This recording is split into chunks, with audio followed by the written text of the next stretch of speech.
Welcome to the University of Coruscant.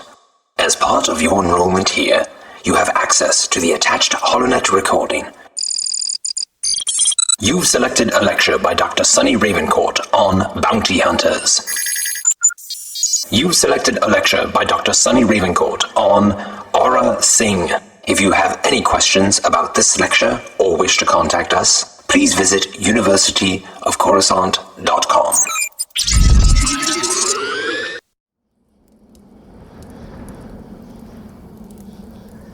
Hello, students. As you can hear, still not back on Coruscant. My TA Ted and I are out here just exploring the galaxy like a couple Outer Rim scoundrels. Unfortunately, it's not entirely a voluntary idea, as I still have that bounty on me from my Bothan associate. The good news is that for every lecture like this that I send back to the University of Coruscant, they deposit a paycheck into my account. I'm thinking that it's only going to be a few more conversations about famous bounty hunters and we're going to be set. Pay off the bounty, return like a hero to the newly rebuilt Grand Lecture Hall at the university. I don't really want to think about how much some of those renovations must have cost, and I really don't want to relive all those probe droids going off either. I unfortunately heard they were using the footage for safety classes galaxy-wide. Nice to know I'll be getting some decent screen time again, though. So if you can hear the background, we're on a planet. It's pretty dry. Poor Ted can't catch a break on these climates. It's gotta be tough to be a traveling Mon Calamari. Ted and I started a fire with some wood that he collected. I really wish I could tell you more specifics, but we were traveling by refugee transport and didn't actually have a destination. So I gotta be honest with you, when we landed, the crew just kinda shoved us off, pointing at a building. Turns out we were supposed to use the refreshers there and then get back onto the ship, but something came up and we got distracted. You were beat unconscious by a Gamorrean, sir. Yes, Ted, I know. We had no choice in the matter. He challenged my honor by calling me a has-been. He didn't recognize you, sir. That's the problem. He might as well have said it to my face. And it's Todd, sir. Look, I'm not going to argue with you. Go get some more firewood. This planet is creepy, the ground is all dry, and there's massive gouges in it. And there's canyons all over the place. I've never seen this planet before. We have no idea where in the galaxy it is. Let me just start this lecture and get it over with.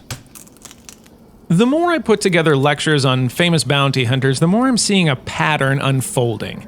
It's not the case with all of them, but there is definitely a fair number of tragic stories to be told here. Some of these individuals I only knew as psychotic murderers or heartless contract kidnappers, but when I peel back the layers of the Jogan fruit, I start to empathize. Very few people begin their lives with no compassion. It almost always takes some sort of important and heartbreaking event. But as is the case with nearly all of them, once it happens, you cannot unring that bell. I give you Aurra Sing.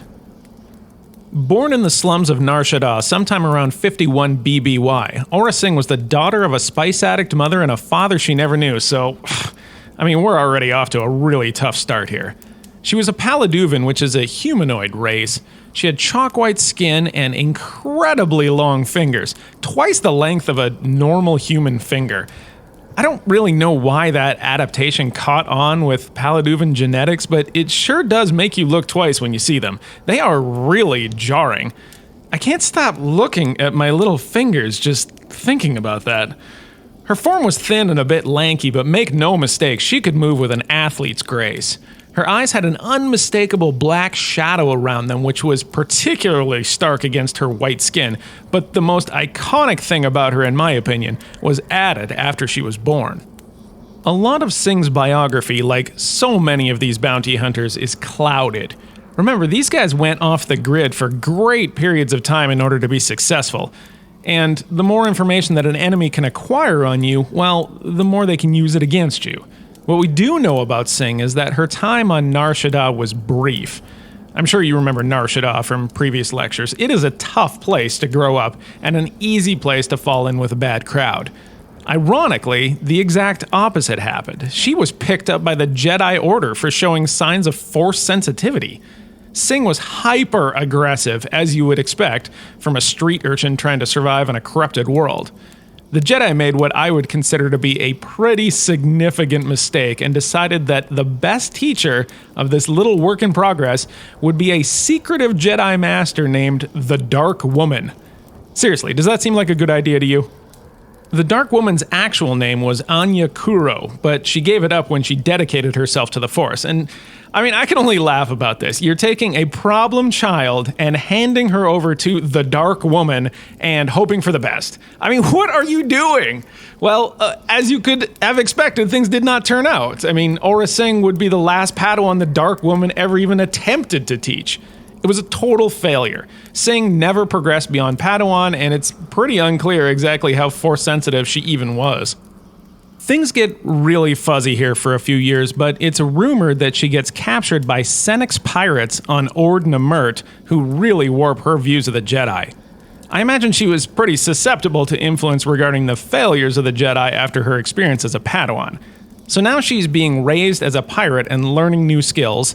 Then she's captured by the Hutts, who lend her to a group of Anzadi assassins, and she really rounds out her bag of tricks. Remember when I talked about the iconic thing about her that comes later? Well, this is it. She's implanted with a Ren Orm biocomputer, which has a long antenna which sticks right out of the top left side of her bald white skull. It is unmistakably Aurra Sing. I've never in all my years seen anything like it. With her long ponytail on the back of her head, her blinding white skin, black shadowed eyes, and now an antenna on the top of her forehead, she is the definition of intimidation, which I imagine suited her just fine. In the world of bounty hunting, intimidation goes a long ways. What we do know 100% for sure is that she was at a very famous pod race, the Bunta Eve Classic, which would have been, math. That would be 32 years before the Battle of Yavin. They run that pod race on Tatooine every single year.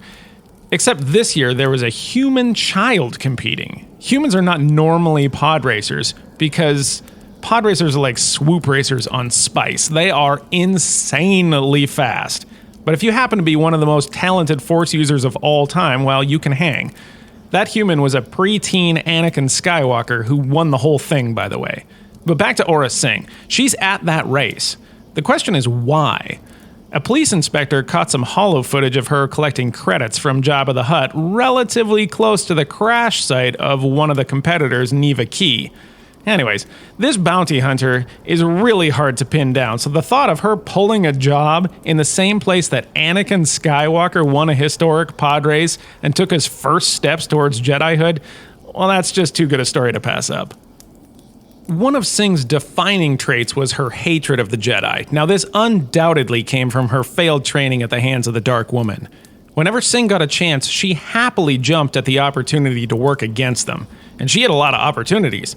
Sing's unknown father is rumored to have been some sort of species with a particularly long lifespan because she just seems to be around everywhere for a very long time. She was rumored to have had a quasi-romantic relationship with the pirate Hondo Anaka. She was an associate of Jango Fett, who would later be the model for the entire clone army. She took work from separatist leader Count Dooku. She helped mentor a young Boba Fett after the loss of his father Jango. I mean, she was everywhere and would seemingly do anything. Some bounty hunters have a code. Boba Fett had a code. When Fett was a kid, he worked with Aurra Sing, and she was somewhat of a mentor. But there are numerous examples where Sing told a young Fett to do a few things like, say, kill a couple loose ends on a job, and Fett wouldn't do it. Sing did not seem to possess such limitations, and she immediately took care of business when business had to be taken care of. If you remember anything about my lecture today, it's this. Aurra Sing was ruthless. She had no restrictions. If she showed affection for others, it will be overruled by a sense of survival, and she would 100% kill you if it furthered her ends. She was a true killer in every sense of the word. Aurra Sing was also a tremendous sniper. Maybe it was those fingers, but when she wasn't double-wielding blaster pistols, which, by the way, had 2 triggers on each blaster, super cool and unique, she would use a Zerka Adventurer, which is a long-barreled slug thrower, and she was deadly with it. A lot of assassins have hang-ups about sniper rifles. They think it's too amateur or unprofessional, and they prefer to get close. Remember, Aurra Sing had zero limitations to her game. She would do anything to get the job done, and she did not care what anybody thought. Sing very nearly pulled off one of the most famous sniper shots in history when she lined up a senator from Naboo by the name of Padme Amidala. Now, anybody who knows anything about the Galactic Republic era will recognize that name, and it was only with the intervention of a young Jedi by the name of Ahsoka Tano that Amidala suffered a grazing wound instead of a giant hole in her head. Here's another major characteristic about Sing that was different from many famous hunters. She was willing to work in a team. Because of her talents as a sniper, she was hired to perform as a teammate for a lot of jobs. Now, let's be real. Teammate is a tough sell for anyone who has reached the heights of killing and capturing that she had. But if you can manage to entice these kind of killers to work together for long enough just to get the job done, well, it never hurts to have an elite sniper watching from above. She was galaxy-wide recognized as one of the best. Now, things go a little bit sideways in history here. There's a very popular rumor that happens a couple years before the Battle of Yavin. An Outer Rim smuggler by the name of Tobias Beckett had been building a reputation, and Sing hadn't been heard from in a few years. Tobias Beckett started answering that question by saying that he had killed her. Famously, he actually liked to say that he pushed her and that it was the fall that probably killed her. The problem is that Beckett found his end not very long after this rumor started, getting shot on a smuggling deal gone bad by another smuggler who presumably shot first. Quick tip, always shoot first. But Aurra's not done, apparently. Remember that longevity thing that she might have inherited from her father?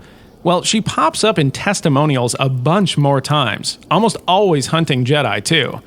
Even at the Battle of Hoth, she was like a Jedi ghost story, and even shows up as late as 40 ABY. That's nearly 70 years after we first saw her.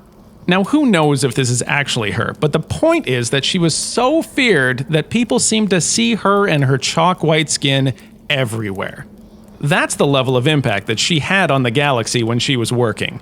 And I'll tell you this, as a fan of history, if you have the Jedi Order looking over their shoulder when they go into dark alleys, then you have reached the top of the bounty hunter and assassin game. Aurra Sing was one of the legends, and if you ever saw her, well, it was probably too late. Tom, have you noticed that there are a lot of bones around here, but no predators? Yes, I have. That doesn't seem like a good sign. No, it does not, sir.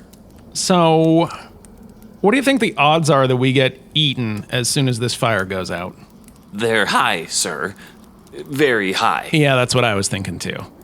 It looks like you're going to want to make firewood gathering an additional major for your degree here. Remind me to apply for those credits when we get back to Coruscant. In the meantime, that major's not going to earn itself, so you better get to it.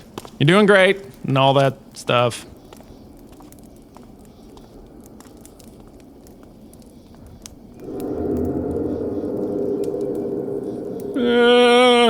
More wood on the fire. I'm sure he's gonna be fine. That thing probably doesn't even like fish. This concludes your selected lecture from the University of Coruscant. For all questions or to contact us, please visit universityofcoruscant.com.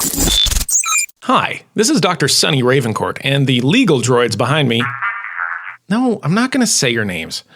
They want me to remind you that if you've enjoyed this show, please subscribe on iTunes and YouTube and leave a review or a comment. It helps us out tremendously, and it allows the university to continue to provide you the best in Star Wars history. Are you going to pay me for another take? Well, then I'm not going to do one.